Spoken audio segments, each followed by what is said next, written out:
In the rugged expanse of what the white man called the Arizona Territory, a boy was born to the Apache tribe. They called him Goyakla, meaning one who yawns, but the world would come to know him under a different name, Geronimo. Born in the unforgiving year of 1829, his cradle was the desert, his lullaby the whispering winds that swept across the arid lands, and his companions the shadows of the mesquite trees and the creatures of the night. He grew up in the harsh embrace of the wilderness, learning the ancient ways of his people. His father, Taklishim, a respected warrior, taught him the skills of survival, how to track a deer through the canyons, how to find water in the parched earth, and how to move as silently as the cougar that prowled the hills. The desert was a teacher of stark lessons, each one etched into the sinews and soul of the young boy. The stories of his ancestors were whispered by the campfire's glow, tales of bravery and sorrow, of battles fought and lives lost. These stories took root in Goyakla's heart, growing like the wild cactus in the desert, thorny and resilient. He listened with wide eyes, absorbing the spirit of his people, understanding that their history was his inheritance, and their struggles his destiny. As he grew, the boy became known for his fierce spirit and unyielding will. He was strong and quick, with eyes that seemed to pierce the very soul of the land. The elders saw in him a reflection of the great warriors of old, a promise of what was to come. They knew that the blood of the Apache flowed strong in his veins, a torrent that could not be tamed by mere circumstance of birth. When he was still young, tragedy struck like a thunderbolt from a clear sky. The Mexicans, relentless in their pursuit of domination, raided the Apache camp.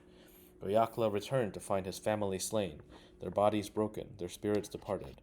The grief that welled up within him was a fire that burned hotter than the desert sun, a fire that would fuel his future, driving him towards a path of vengeance and war. From that day forward, Goyakla was no longer just a boy of the desert.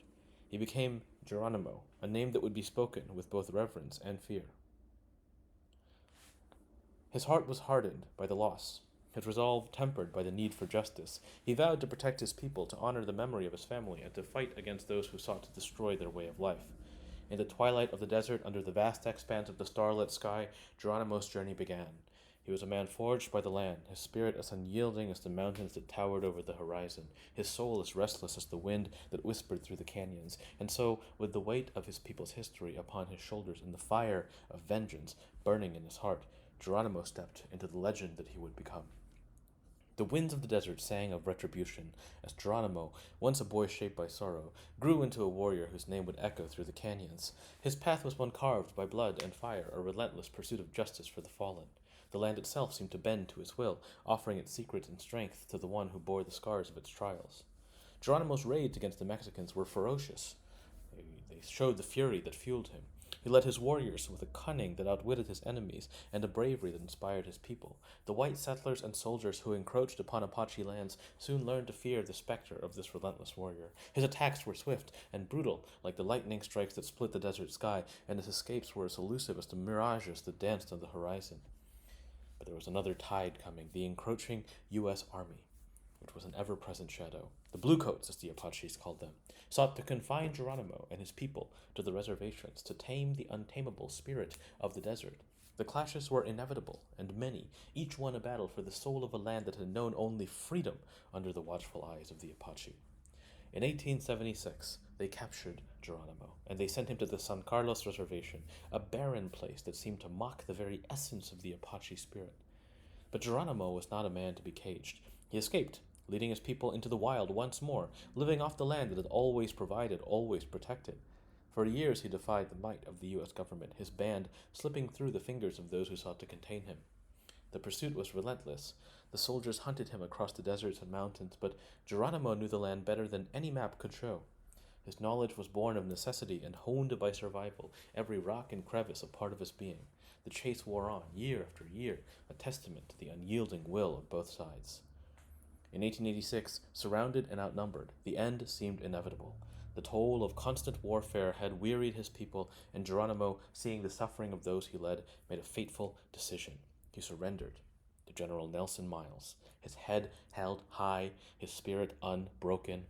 The terms were harsh, a promise of exile far from the lands that he had loved, but it was a sacrifice he made for the survival of his people.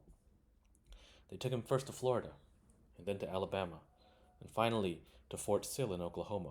The warrior, who had roamed the vast expanses of the desert, now found himself confined to the flat plains, a prisoner of a world that had no place for the old ways. But even in captivity, Geronimo remained a symbol of resistance and pride. He adapted as he had always done, finding ways to maintain his dignity and the essence of who he was. In his later years, Geronimo became a figure of fascination to the very people who had once sought his end. He appeared at fairs and expositions, a living relic of a vanishing world. They marveled at the fierce old man whose eyes still burned with the fire of the desert, whose story spoke of a time when the land was free and the spirit of the Apache roamed unbound. Geronimo's final days were a quiet reflection of the tumultuous life he had led.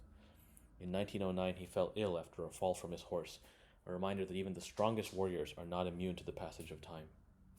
As he lay dying, far from the homeland that had given him strength, he spoke of his longing for the Chirachua Mountains, the place where his heart had always belonged.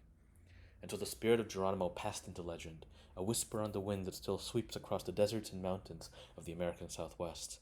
His life showed the resilience and strength of the Apache. It was a story written in blood and honor, a legacy that would endure long after the last embers of his campfire had faded into the night.